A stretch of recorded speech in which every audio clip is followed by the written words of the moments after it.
Hey everyone, this is Disc Junkie and today I am here to... Oh god, sun is bright. Today I'm here to talk about my new fat bike, which I just picked up. And I'm not like a fat bike aficionado or anything, but I saw one of these things at a store a couple of years ago, and I looked at these tires and I was like, what the fuck is this? And sort of looked it up, and you know, fat bike is essentially a extreme sort of off-terrain kind of mountain bike or downhill kind of bike. You know, it's got these extreme tires which are about 5 inches, I think, or roughly 10 centimeters in width, which means that, you know, it has an entirely different frame for it, which is a lot broader than your typical frame. So you can't purchase one of these and switch out the tires for regular tires because the frame is entirely different. And I just saw this and felt like, you know, these look so fantastic, and I was so curious as to what it would be like to ride one of these things. But generally the cost for these bikes go between, like, I don't know, they're usually up towards like the, you know, 10,000 Swedish crowns. You're gonna have to convert that, but sort of around there and upwards. And so I figured, you know, I'm never gonna get one of these bikes. And then I was at this store, which is like, you know, it's not really Walmart, but you know, one of these stores that sort of has a little bit of everything. And then they had this low price fat bike on sale, which was like 4,000 Swedish crowns, and I've never seen a fat bike with a price as low as that. And so obviously, you know, I felt like, well, you know, I do need a new bike, and I thought, just what the hell. So I bought one, and the store that I bought it from is called Jula. It's a Swedish store, and I heard that Walmart started selling, I think it was Walmart, that started selling fat bikes. And I'm pretty sure that, you know, for someone who knows fat bikes and, you know, is into the whole thing, this particular bike from a company called Kayoba, it probably lands on the lower end of fat bike standards quality-wise, but I'm not particularly picky. I just want this because it's fun, and you know, I live out in the woods, so I figured, you know, it's nice to ride something that looks cool, and it feels like it could be a really fun sort of modification project for me to work on. So yeah, it's probably not as high-end as these bikes usually are, but I don't really need one of those. Might make some videos on this as I will start to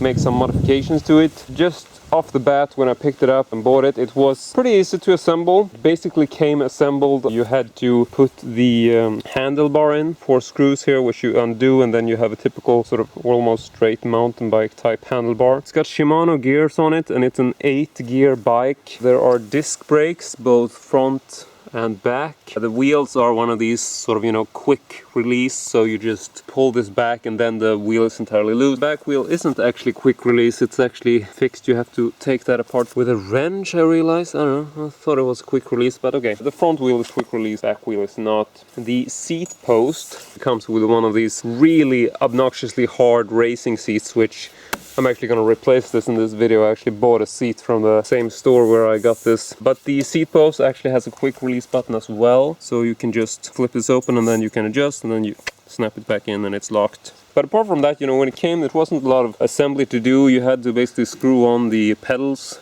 It doesn't have any fenders, as you can tell. I've ordered a couple of those. But yeah, I'm just super excited for this. It's a very fun bike to ride. And it doesn't feel all that different. It doesn't feel as slow and as hard to ride as I thought it would, based on reading reviews. But then again, you know, previously I've been riding this really old and rusted, you know, sort of low-priced beach cruiser. And it also has an extra, whatever these are called, you know, loading sort of things, which I put on. That wasn't part of the original installation. But yeah, this is really old and rusted, so I felt that I really wanted to replace that with something new. I've never been much for mountain bikes. I'm not particularly fond of the whole sort of angle that you drive at, so I probably will be replacing the handlebar as well on this, so we'll see how that goes. But for this first video, I just thought I would add a new seat and also one of these kickstands, because no, it doesn't actually come with a kickstand. But I think this is pretty common for most fat bikes, that they are very sort of simplistic and they don't really have like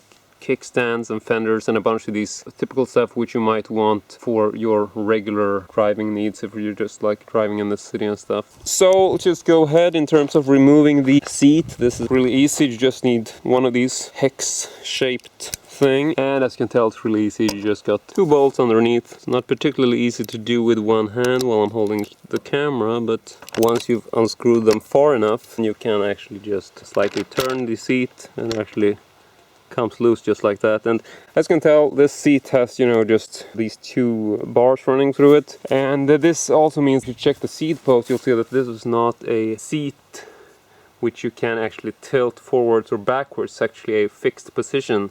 You can sort of, you know, move it to front and back like that, but you can't really tilt it. So the same goes for this new one, which is basically, it's just a broader seat, the gel seat. Nothing fancy, but it's like, you know, I want comfortable seat for when I'm riding, because quite frankly, riding those under normal conditions, it's like, yeah, you know, my ass is killing me just thinking about it. So I'm adding this broader seat, much more of a comfort ride. I can't do this with one hand. So I'm gonna be filming with my crotch now. Hope this is okay by you. But this is just so I get my hands free. I can twist this into position like so. And there's that thing. So just screw all the bolts back. All you have to think about is to adjust this in terms of moving it backwards or forward, so you get it either, you know, as far towards the handlebars as you like, or if you want to have it, you know, more towards the back wheel, you can just do that as well. There you go. Right, new seat is now in position. I'm also gonna add the kickstand. I think this is actually gonna go over like that. I'm wondering if those bolts are actually gonna go too far to actually go into the disc brake there, but yeah, we'll see. First thing we need to do is just open these up a bit.